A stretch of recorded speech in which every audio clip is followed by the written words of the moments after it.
Okay, welcome back. I hope everyone enjoyed lunch. I did. That's the plan. All right, remember the technical difficulties we had earlier with the Toll Moon video? My very good friend, Mr. Auger, assures me we're ready to rock. Is that correct, Mr. Auger? All right, so everybody get ready to do the shake. Wait, we need Souza. Where is it? Souza! You don't have to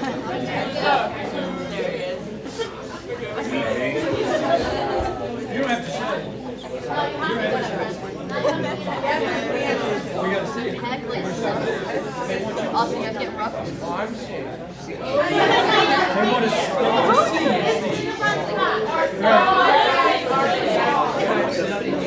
All right, are you ready?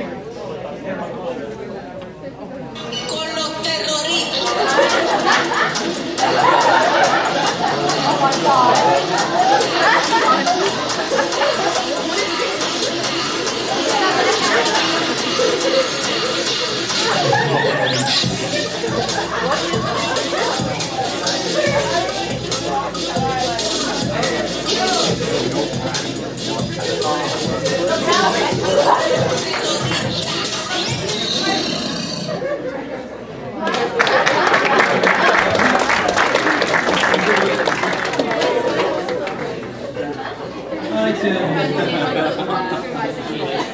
Had it been a little bit longer, I would have done more shaking. Heard from some veterans in the field.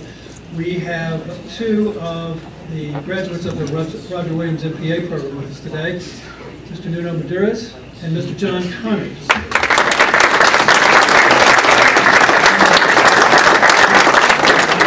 And I've asked them to give us a few minutes of their time to talk about public service, how the MPA that they received at Roger Williams played a role in that, and how they're using the lessons that they learned. So, Mr. Medeiros, would you like to go first, or Mr. Connors? Mr. Medeiros it is. Oh, by the way, Mr. Medeiros is married to Mrs. Medeiros. That's how that works. But the important fact is that they both took an MPA from Roger Williams. So the couple that goes to Roger Williams and the MPA program stays together. Mr. Medeiros. Hello. Thank you, Dr. Hall, for inviting me here today. My name is Nuno Medeiros. I am a MPA graduate. I graduated in 2010. I guess I'll start off telling you a little bit about myself. I started out, I grew up in New Bedford, joined the Army in 1996. Then I left the Army in 2003, went to Afghanistan. I didn't get my bachelor's degree until after I left the Army. And after I got my bachelor's degree, I came back to Rhode Island, and I got a job working for the Department of Veterans Affairs. Just so everyone knows, I'm not representing the Department of Veterans Affairs. Any comments made are mine alone. Doesn't reflect the department. I started off as a veteran service representative there, and I really, coming right out of the military, I really kind of wanted to launch my my career, and I thought, you know, what would be the best thing to do for that?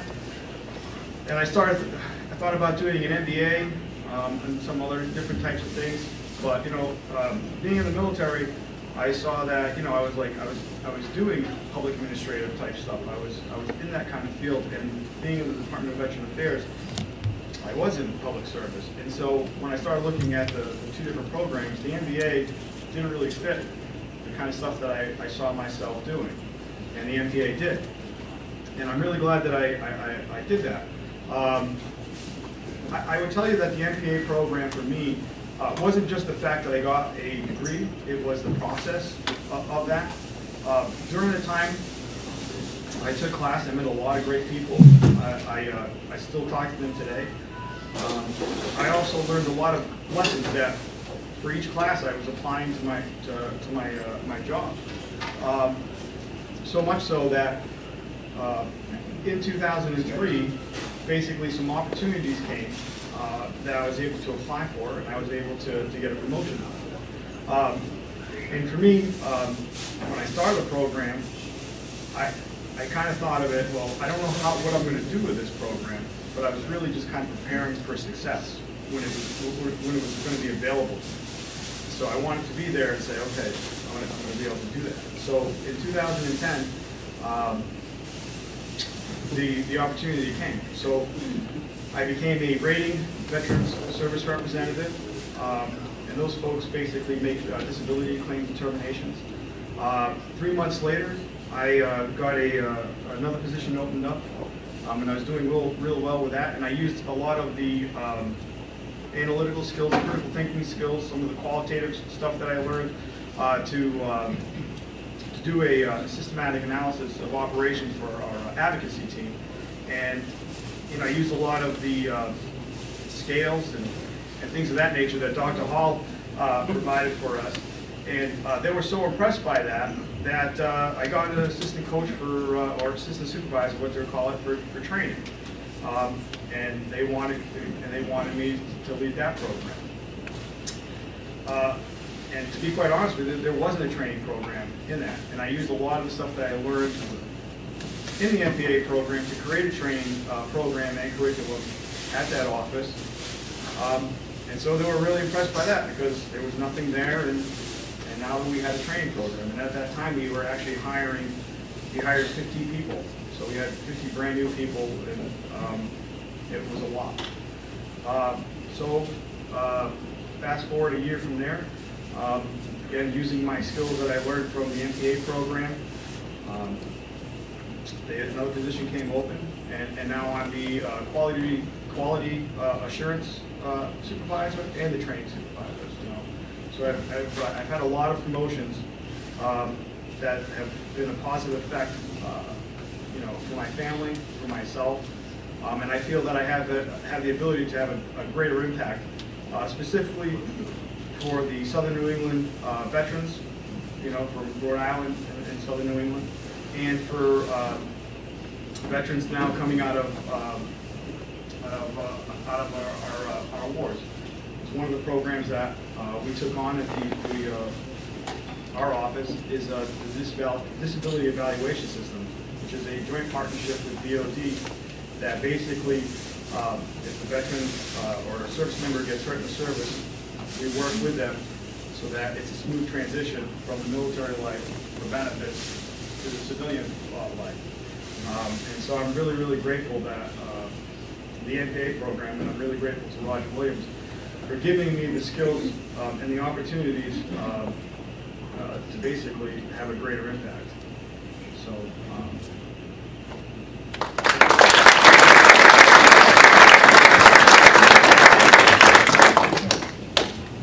Hi everyone, my name is John Connors. I'm an MPA graduate from Roger Williams class of 2012. Bit of a different path that I took than Nuno. I grew up in Johnston and went to junior college. After that I took a few years off, ended up going back to Rhode Island College and finished up with a bachelor's degree. Took a little more time and then ended up in the MPA program. I was in social services prior to, or during the process of getting my MPA. I worked about 14 years at a social services agency as well as at a psychiatric hospital. And at the time, I thought I had gained a lot of skills from doing these jobs, and I needed some more education. I felt like I could do more, but I just needed that extra step.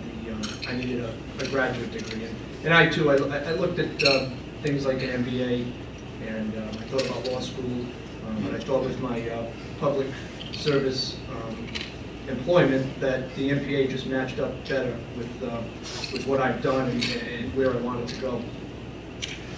So in 2009 is when I started the MPA program, and I was working the night shift at a psychiatric hospital, plus doing some day shifts over at the social services agency. And I just thought that I needed to kind of keep my eye out. So the VA was hiring, and I decided to put my resume in, and there was quite a large number of people who were going for the position. And on my resume, I had put on there that I was an MPA candidate at Roger Williams University. So I think that had something to do with kind of get my resume up near the top of the pile. And I thought with what I was learning in the MPA program, I was able to present myself pretty well in the interview. Right now, I'm a veteran service representative. I haven't had opportunities yet really to advance, but I feel as though the MPA program gave me some knowledge that maybe my peers don't have, and that's how to work effectively within an organization based on its culture and what my role is in achieving the goal of that organization and how important the production process is to an organization, to be able to do things in an efficient manner. I think that the MPA gave me the ability to advance when the opportunity presents itself. But right now, I'm just in a position where I'm trying to be the best at the position I'm in, and just try to learn as much as I can. And when the opportunity presents itself, I think that I'll be a good candidate to advance. So that's been my experience.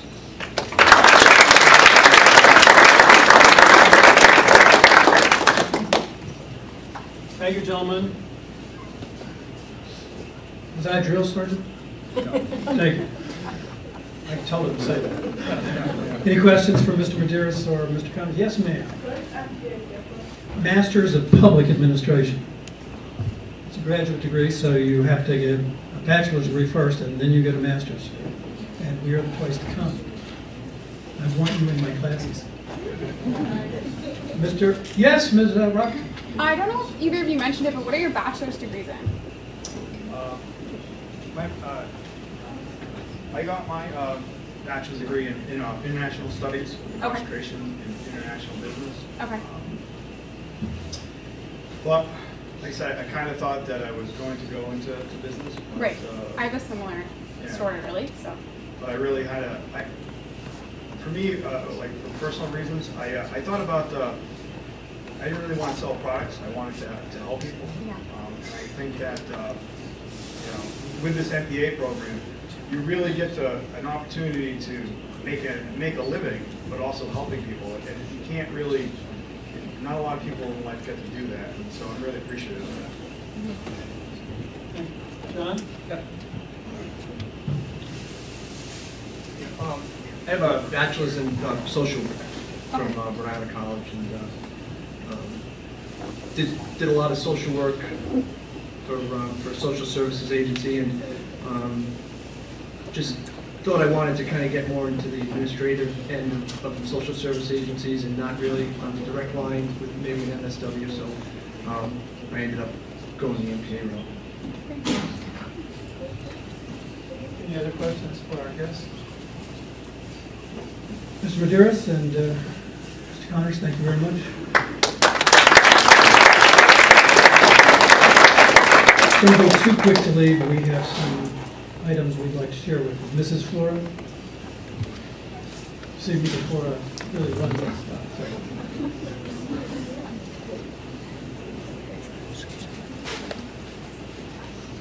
Oh, you wanted to, on TV they do this. We stretch. We have also today, to round out the afternoon and send us out on a positive note, is Mr. Jake, here we come, Mr. Jake Hayes, pardon me, whose field is environmental ethics. And that is the air we breathe, the water we drink, the land we live on. I think it's really vital that we understand those kinds of concepts extend beyond just behaviors that have to do with public policy. So I've asked Mr. Hayes to join us, and he will be stepping to the podium very shortly.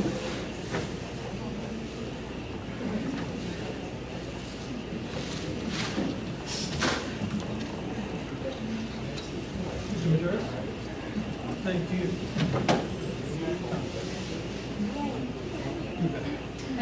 Yes, ma'am. For Mr. Hayes, I have this for Christine Stone, thanking her for her awesome work that she's done. Ms. Stone, where are you? Come up.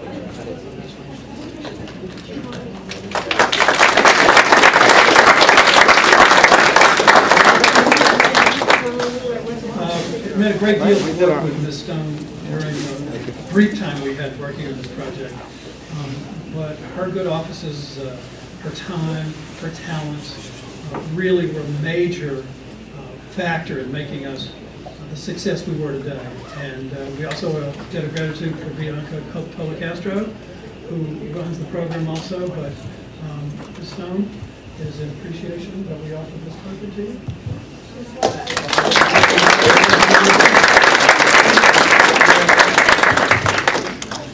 I'm reminded again by Mrs. Flora that Ms. Stone is an RW graduate.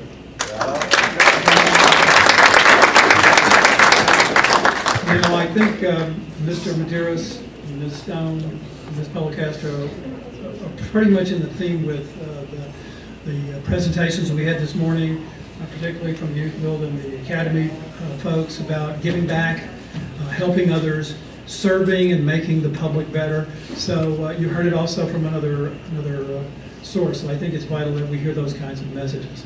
And now I'd like to bring forward Mr. Hayes, who comes all the way from New York to join us.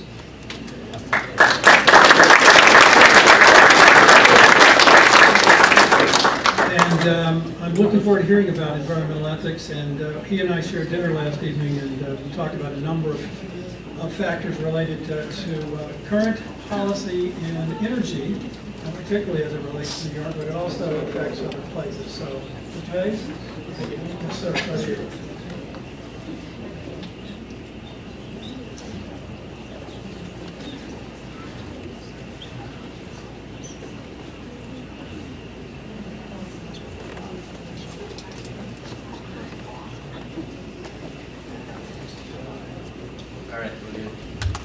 Well, thanks again for having me.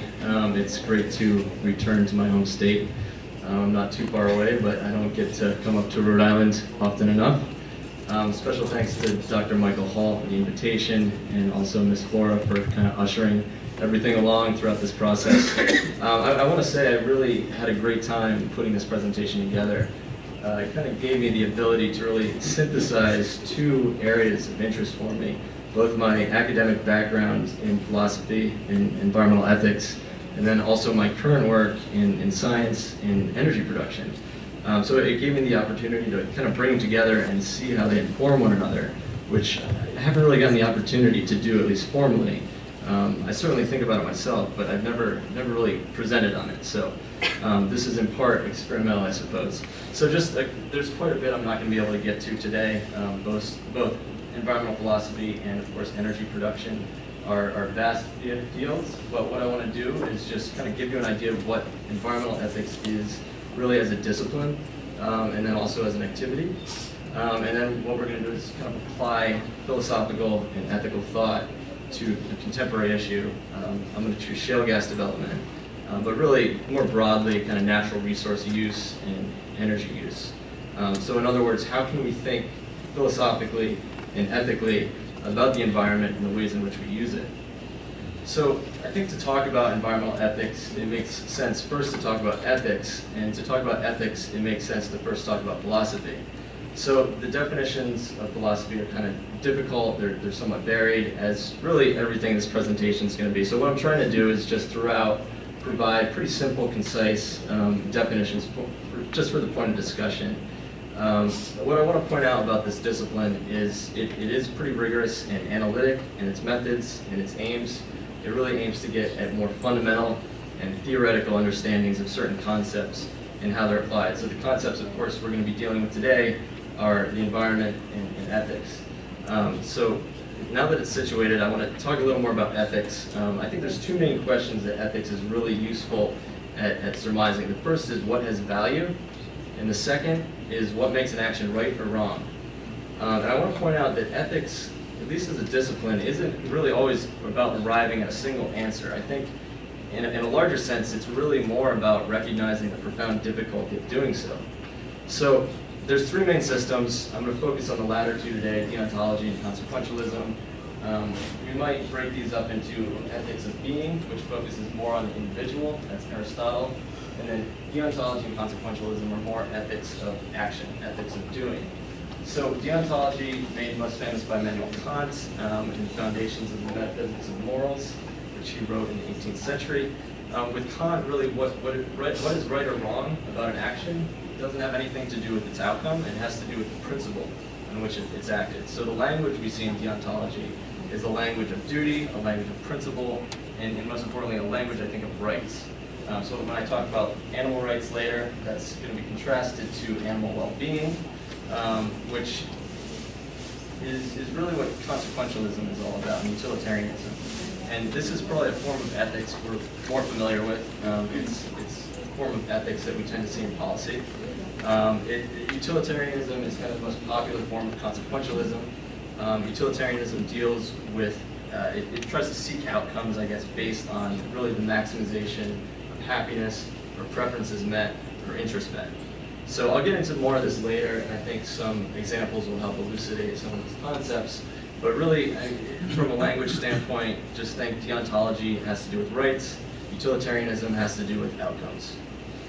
So environmental ethics, there's certainly traces of this discipline throughout history, but it really got started as a discipline in the 1970s. I think a lot of this corresponded with the environmental movement. Ethics itself as a discipline has really always been human-centered, and I think environmental ethics really originated as kind of a reaction to this. So as such, it deals with this concept of anthropocentrism, which I'm defining as the idea that humans are the most central or significant species, which comes obviously from an assessment of reality through an entirely human perspective. So I want to point that out, but I also want to say that there's certainly a divide in this discipline between non-anthropocentrism and anthropocentrism. So non-anthropocentrism would not be looking at reality and basing ethics entirely on outcomes for humans. So, for instance, when we consider why it's, say, morally wrong to pollute, we can think about the destruction of natural habitats. It doesn't necessarily have to be couched in human terms, but we can also look at what that pollution in the environment does to human beings. So there's definitely, like I said, a divide in the discipline, and I'll touch on this a little bit later. So this divide that I'm mentioning, I think, has a lot to do with value theory, which I'm defining as the investigation of why, to what degree we value certain things. Now, there's an important distinction here to point out as well between instrumental value and intrinsic value. Instrumental value is when we grant something value based on its value to some further ends. And intrinsic value, we're looking at the value of something in and of itself. These two concepts, of course, are not mutually exclusive. We can certainly, there's certainly things that have both intrinsic value and instrumental value. I think an easy example are human beings. I think we tend to grant everyone in this room intrinsic value. You have value in and of it yourself, but there's certainly instances where you're also exhibiting value instrumentally. For instance, just being here today, giving me an audience to lecture to, so I'm just not talking to myself. You're granting an instrumental value. So this is a fundamental, I think, distinction we need to make before we start talking more about environmental ethics. And I think two of the fundamental questions are, what can we value in the environment, and how can we value it? So related to this question of value comes the question of moral status. Namely, what deserves moral status? Now, we often give something moral status based on a variety of intrinsic properties, some of which I've listed. I also want to point out, as with these properties, moral status is kind of a matter of degree. And a number of these topics are really difficult to define, particularly in environmental ethics. So, for instance, when we consider what should count as interest, it's not always apparent. We typically don't conceive of a rock as having moral status, but what about plants? What about animals? What about ecosystems, more broadly? And so on that note, I think, put simply, environmental ethics is really about this concept of moral extensionism. So that is really just extending this sphere of moral consideration. So as I mentioned, ethics really as a discipline has mostly been human-centered, but I might also point out that throughout history, not all humans were granted the same moral consideration. In the past, we've kind of distinguished moral status based on properties such as race, such as gender, such as sexuality, and a lot of this, I'm sure you're well aware, has kind of continued right up until today. So in a sense, it's kind of just extending that even further. So we're going beyond people. We might go beyond people to consider animals. A lot of philosophers stop there. So for instance, Peter Singer, who's more interested in sentience and the ability to feel pain, suffer, he's going to probably stop with animals. Plants don't really have that plane. We can go as far as plants. We can go to more holistic concepts, such as communities, such as ecosystems. And you can kind of go on and on and on until you get to a planet or even the universe. So I just want to go, I'm not going to go into detail with any of these for the sake of time, but I just want to give you a sample of some of the topics we deal with in environmental philosophy, and then also some of the questions that we deal with. I think the topics are incredibly numerous, almost as numerous really as the topics in the environment itself. These are just some of the popular ones, some of the ones I've worked on. Natural resource use and management, so preserving land for national parks, wilderness areas, that kind of thing. Energy production, which we'll get to in a little bit as part of my case study. Population growth. I think really largely as a discipline, environmental ethics kind of came out of this population boom that happened after the Second World War, in what was really thought of as this widespread perception that there was this impending ecological crisis because of that boom. So biotechnology and agriculture, so GMOs, genetically modified organisms, pesticide use, cloning. A lot of this borders on bioethics, medical ethics, which is, of course, another popular form of applied ethics. Treatment of animals, it's a very popular one. So vegetarianism, hunting, factory farming, product testing, using animals to test products for say, human benefit, endangered species, and then, of course, climate change, that's a big one. That's one that really, I think, any discipline from sociology to economics deals with at this point. So everyone's got something to say about that. So some questions, I want to give you just an idea of the types of questions that we're looking at. Some of these obviously relate to previous slides, previous topics that I just went over. And one thing I think we should be aware of is that there's certainly quite a bit of disagreement within the discipline among philosophers. And as I mentioned, I think a lot of these disagreements have to do with different movements in the discipline, which I'll get to in a little bit. We might also notice, I'm not going to read all these, but some of these are going to be parasitic on other disciplines. So for instance, the biological sciences. So when we consider ecosystem stability and biodiversity as values, things we might value, we should certainly pay attention to what the natural sciences are saying when we make these considerations. So just to highlight once more the distinctions, we have utilitarian versus deontological approaches. So utilitarian being approaches that focus really on the well-being of the planet, well-being of species, well-being of individuals, and then deontological would focus more on the rights, so the rights of animals, say the rights of great apes, for instance. Anthropocentrism versus intrinsic versus instrumental value, which I went over. And then this notion of holistic versus more individualistic accounts. So, for instance, holistic, the value of an ecosystem, versus individual, the value of particular constituents in that ecosystem. Prudential anthropocentrism, I'll just define this, it's the idea that moral duties to the environment should be, this is kind of both descriptive and normative, should be and are derived from direct duties to human inhabitants. So I think this movement was really inspired by the fact that it's difficult to influence policy when you're kind of having to lay down theoretical justification for intrinsic value of the environment. So this, like I said, the movement in environmental ethics has always been away from anthropocentrism, initially anyway. But I think more and more we're seeing many environmental philosophers kind of jump onto this bandwagon, which kind of puts things more in terms of people, which makes it more pragmatic, I think, from a policy standpoint. And I think this is certainly something I've become well aware of in my current work in public health. So I'm going to shift now and consider what ethics might say about certain values as they pertain to natural resource use and energy production. I think what I've done up until this point is really provide a philosophical and ethical foundation for approaching some of these issues. Now, two of the reasons I picked this issue. One is it's something I'm familiar with, it's something I work in.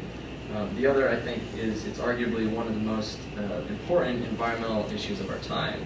It's got implications for ecosystems, implications for climate change, implications for human health, a number of things.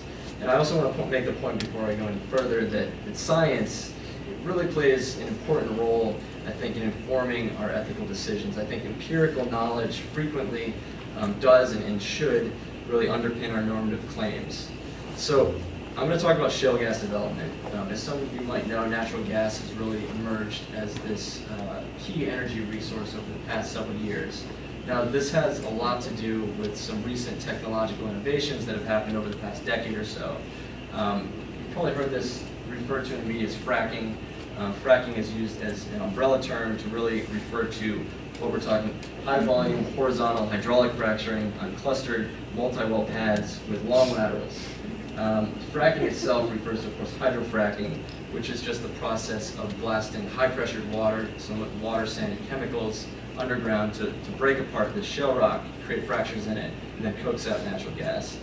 Shale rock is just a sedimentary rock that kind of underlines much of our country. There's a big chunk of it known as the Marcellus Shale that kind of stretches out throughout the Northeast. It's a big issue in New York right now.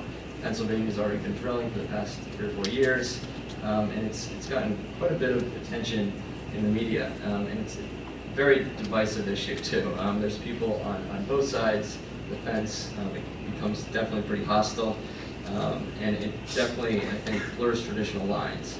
So one of the things from an engineering standpoint that I want to make, one of the points, I'm not going to get into great detail, but what makes this kind of fracking, this unconventional modern natural gas development so different is traditionally we dealt with vertical wells. So you were drilling straight down into a pocket of natural gas and just sucking that natural gas from the pocket.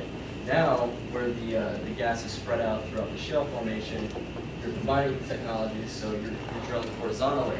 So you're going down thousands of feet into the ground, and you're going across. Now, because the shale is everywhere, you're not just going down once vertically into that gas pocket. You're going down this way, you're going down this way, you're going down this way. So it's what's called multiple well pads. So you have more than one well on one pad, which means the infrastructure used, the impact, and the spatial intensity is really going to be far greater than traditional drilling. So that's one of the reasons it's gotten so much attention. It's been touted as a solution to our energy needs, just because we have so much domestic gas trapped in shale in this country, and a boost to our economy. But there's also a considerable potential for harm with drilling of this magnitude, harm to both the environment and to public health. So I just want to highlight some of the concerns. I've broken them into 3 categories. We can talk about air pollution, water pollution, soil pollution, climate change, ecosystem fragmentation. That falls under the environment. Of course, that has implications both for the environment itself, but also for people. Then the economy, certain things to consider: jobs, tax revenues, real estate value, just the price of natural gas. With more natural gas in this country, it's obviously going to be cheaper for consumers until they start exporting it. Energy independence, agricultural sustainability. So a lot of the drilling is going on in rural communities, farming communities. So we need to think about both the short-term impacts, the boom that it's going to create, but we also should think about the long-term economic impacts. And then society, public health being an obvious one, environmental justice. What environmental justice is this notion that the disenfranchised poor communities are going to be disproportionately affected by environmental degradation. They're going to be less apt to deal with some of the changes, less apt to mitigate. So for instance, if their health is affected, they're going to probably be less able to go see a doctor. That's just one example of many. You're dealing with rapid industrialization in rural communities. That's going to certainly have social and psychological impacts, and a number of community changes. You have large influxes of populations moving into small communities and then moving out months or years later. So framework, I just want to make the point that, of course, all energy production does have an impact on ecosystems, on plants, on animals, on people. I think it's pretty obvious that some forms of energy production have a greater impact. While no form is completely benign, some are going to be more deleterious than others. So I think we need to consider what that impact is, both on the environment and people. So I've broken this up. I think this is kind of an easy framework to understand it. We can start with the proximal impacts. So this is more the engineering side of things. So clearing of the land, drilling, fracturing, wastewater disposal, leaks, methane migration. You're building a lot of infrastructure. You're going to have a lot of truck traffic come through. Each well to drill for natural gas requires about 3 to 5 million gallons of water. There's also a lot of sand that comes with that, a lot of chemicals. The chemicals comprise about 1% of that frac fluid, which doesn't sound like a lot, but when you're dealing with millions of gallons of water for one hydraulically fractured well, it adds up pretty quickly. So we consider that, that's what we might call emissions, and then we move to the environmental effects and exposures of those emissions and see how they might impact water quality, air quality. So you're having radioactive materials come up from underground, you're having volatile organic compounds pumped into the air, and then finally we can talk about health and quality of life issues. And this is where the public health comes in, that component, and also physicians. So what type of effect are these chemicals having on human populations, on animal populations? So I want to transition now to talk about policy and science. I think many research gaps remain. I certainly, there's a huge need for more science. There is an increasingly broad body of literature that suggests the potential for harm to the environment. And I definitely want to make the point that science itself as a discipline is slow. It often lags behind policy decisions. It lags behind business interests. So I think the question becomes really from a policy standpoint and an ethical standpoint for that matter, is how do we formulate policy in the absence of scientific information? And where should the burden of proof for the safety of an activity lie? So I want to return now to the ethical framework that I provided at the beginning of the lecture, and I want to provide sets of questions that address both utilitarian concerns and then deontological concerns. So questions that deal with well-being, with outcomes, with consequences, and then I want to deal with questions that deal with rights. I'm not going to read all of them. I think you're probably, again, more familiar with utilitarian concerns because that's how policy tends to work. It's how it's enacted. It's done mostly in terms of cost-benefit analysis with the maximization of preferences. And before I turn to the deontological questions, I just want to point out that I think a lot of these questions can be really asked in either ethical framework. They just need a slight twist, and we can look at them in both lenses. So for instance, when we consider should we be able to use natural resources right now any way we see fit, or does the well-being of future generations really matter? We can just as easily put that in terms of the rights of future generations. So it's easy to address a single issue like future generations really from two fundamentally different ways, either talking about interests or talking about rights. So deontological questions, I think while society does tend to operate on utilitarian concerns, there is certainly room for deontological inquiry. I think the second one down here, should companies be able to conceal chemicals from the federal government used in frac fluid that they deem proprietary? There's what's called the 2005 Energy Policy Act, affectionately known as the Halliburton loophole, which exempts oil and gas companies from having to disclose what chemicals they're putting underground because they're considered proprietary, and they give that company a competitive advantage over others. So should they have that right, or should the rights of the people to know what chemicals they're putting in the ground matter more? That's something a lot of people are pretty incensed about. Now, I think environmental ethics can certainly play a useful role in helping us to determine our energy policy decisions. I think at a fundamental level, as I mentioned, it can inform our value judgments. It can help us really determine what matters. And it can provide really a framework for thinking about what we do value and what we ought to value. So for instance, ecosystems, public health, the economy. And really, again, I'm sure you've gathered this from my slides, but ethics as a discipline isn't all about providing answers. It's, I think, a lot about thoughtful questions. So I'm kind of going to go against that for a second and give you one value I think we should be thinking about, and I think this connects to the idea that science can really offer important descriptive insights and predict outcomes that ethical normative claims can then be made upon. So when we ask what types of energy scenarios and policies should we be pursuing, I think we should consider what science is telling us about our resources. Fossil fuel use has been around for years. It's certainly gotten us to where we are today. It's been important. We have fossil fuel use to thank for our industry, our technologies. It's saved many lives. It's gotten people out of poverty.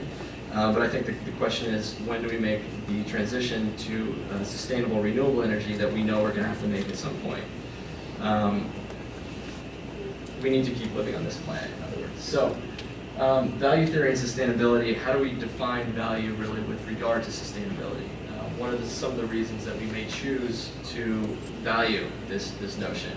I've listed some of them here. I think you probably all agree just from looking at the slide that it's far easier to couch it in terms of its benefit to humans. So when we talk about health effects of air and water pollution, typically fossil fuels are more polluting than renewable energy sources. We can talk about climate change.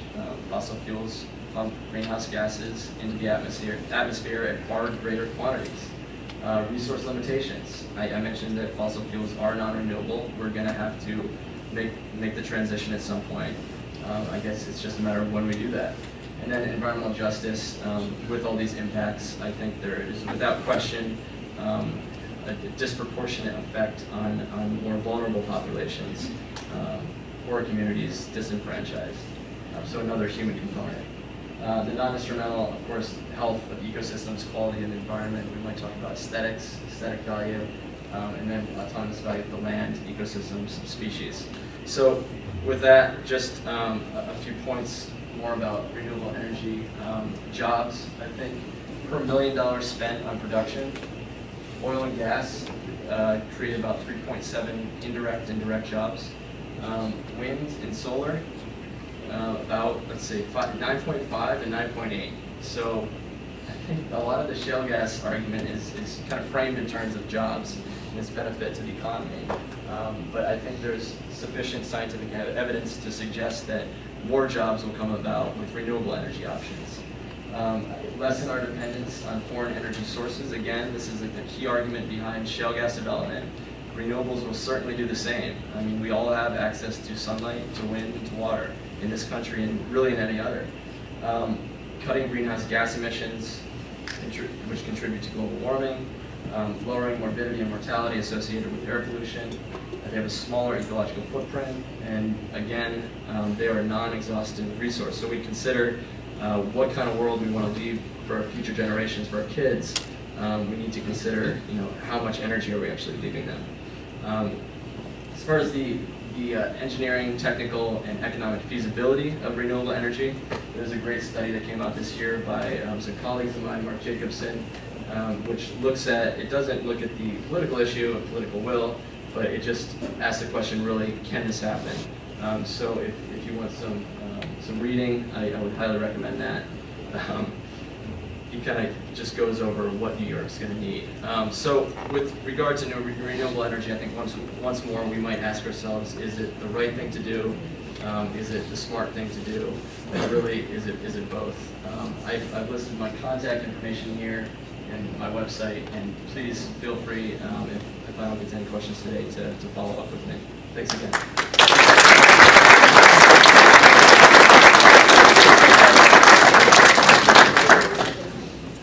Guys, thank you. You've taken a very complex subject and presented some very good beginnings for us to understand.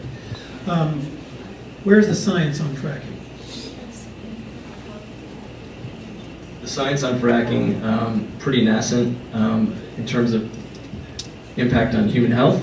There really has not been any rigorous epidemiology done at this point. So that's one of the things that we're certainly advocating for. There have been some case studies which certainly indicate a potential for harm. There's certain things about the emissions that we know.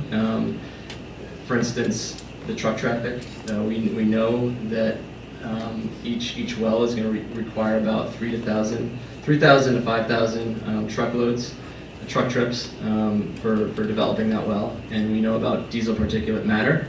We know that VOCs, methane, diesel particulate matter react with sunlight to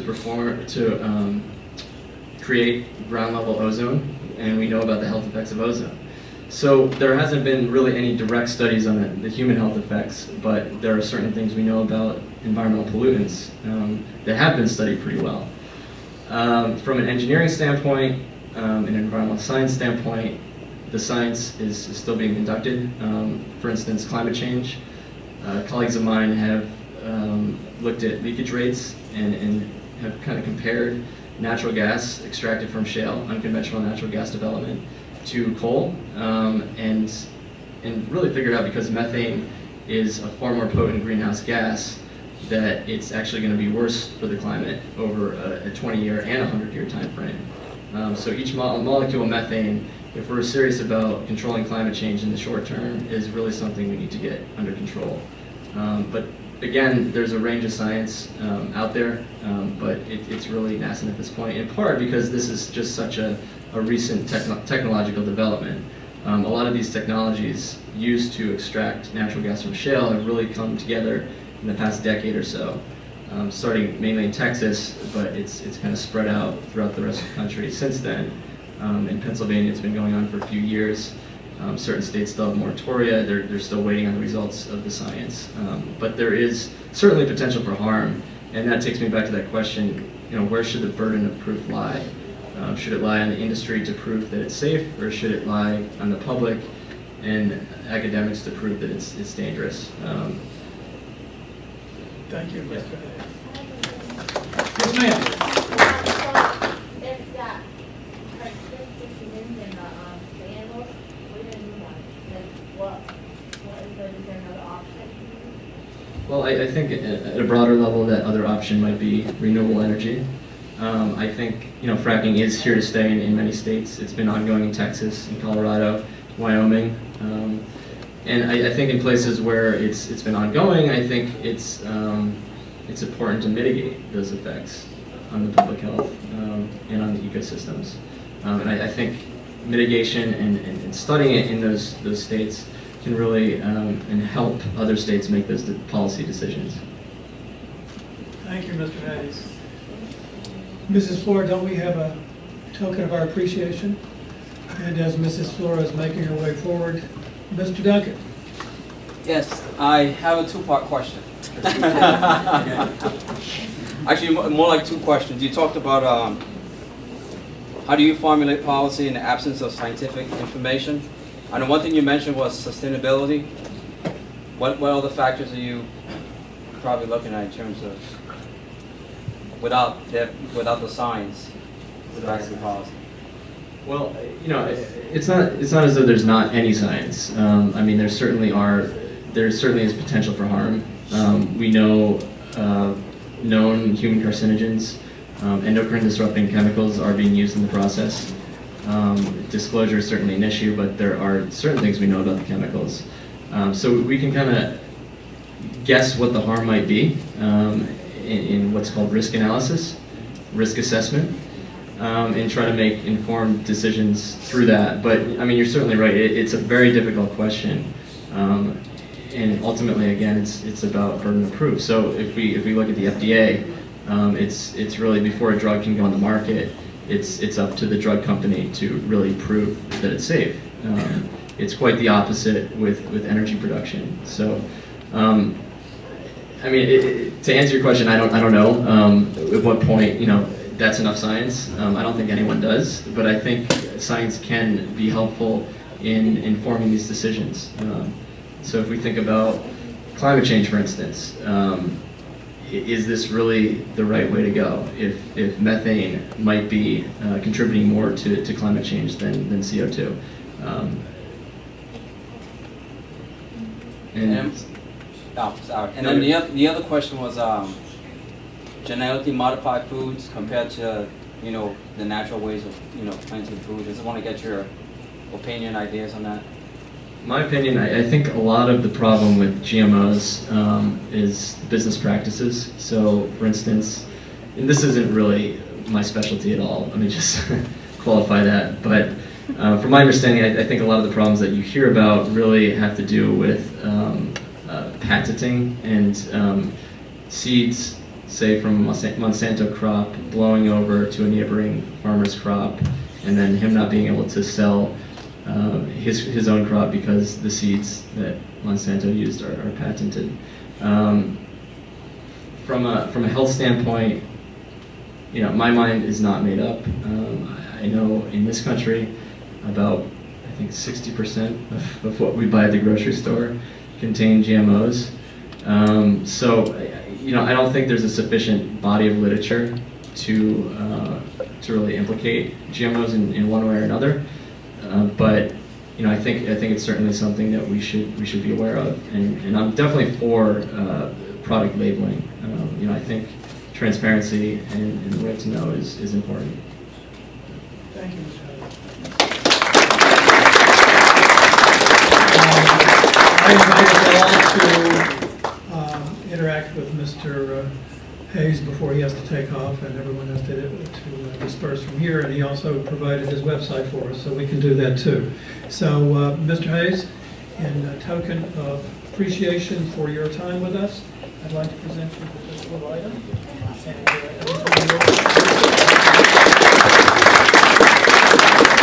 Well, with that, we have concluded the 4th annual Public Service and Leadership Week conference. I thank you for your attendance.